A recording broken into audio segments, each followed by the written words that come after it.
ശർമ്മ അകലെ കിന്ദുബിൽവം എന്ന ഗ്രാമത്തിൽ നിന്നും വരുന്നു. ഈ നിൽക്കുന്നത് എൻ്റെ മകൾ പത്മാവതി. എനിക്ക് ക്ഷേത്രത്തിൽ ഒരു വഴിപാട് നടത്താനുണ്ട്. ഓഹോ, സന്തോഷം. എന്താണ് വഴിപാട്? വഴിപാടായി നൽകാനുള്ളത് ഈ നിൽക്കുന്ന എൻ്റെ മകളെ തന്നെയാണ്. എന്ത്? മകളെ വഴിപാടായി നൽകുന്നു? ഹേ മനുഷ്യ, താങ്കൾക്ക് എന്തോ കുഴപ്പമുണ്ട്. നോക്കൂ, മനുഷ്യരെ വഴിപാടായി നൽകാറില്ല, സ്വീകരിക്കാറുമില്ല.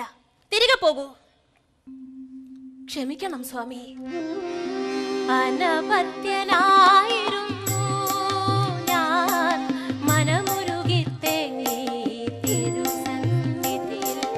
ഒരു കുഞ്ഞിക്കാലെനിക്കോമനിക്കാൻ തരണേ ദേവാ ജഗന്നാഥ.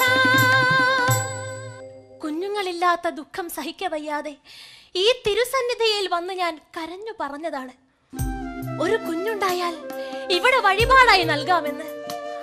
ആ പ്രാർത്ഥന മൂലം ഉണ്ടായതാണ് ഈ നിൽക്കുന്ന എൻ്റെ മകൾ പത്മാവതി. ഓഹോ, ഇക്കാര്യത്തിൽ എനിക്ക് പെട്ടെന്നൊരു തീരുമാനം പറയുക സാധ്യമല്ല. താങ്കൾ നാളെ വരൂ, എന്നിട്ട് ആലോചിക്കാം. പിറ്റേന്ന് കാലത്ത് തന്നെ ദേവശർമ്മ മകളെയും കൂട്ടി ക്ഷേത്രത്തിലെത്തി. പുരോഹിതൻ അവരെ സ്വീകരിച്ചു.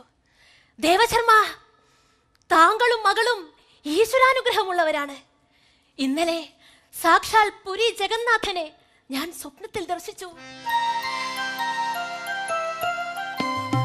ഇന്നലെ ഞാൻ കണ്ട ദിവ്യ സ്വപ്നത്തിൻ കഥ ചൊല്ലാം കേൾക്കിരൂ ദൈവഗീതം. മകളെ നൽകണം കന്യാദാനമായി ജയദേവനു വധുവായി. മകളെ താങ്കളുടെ തന്നെ ഗ്രാമത്തിലുള്ള ജയദേവന് വിവാഹം ചെയ്തു കൊടുക്കുക. അതാണ് ദൈവഹിതം. കൃഷ്ണഭക്തനും കവിയുമായ ജയദേവൻ പത്മാവതിക്ക് അനുയോജ്യനായ ഭർത്താവായിരിക്കും. ദേവശർമ്മ മകളെയും കൂട്ടി ജയദേവന്റെ വീട്ടിലേക്ക് യാത്രയായി. വീടടുക്കും തോറും കൃഷ്ണഗീതികൾ കേട്ടു തുടങ്ങി. മുരാ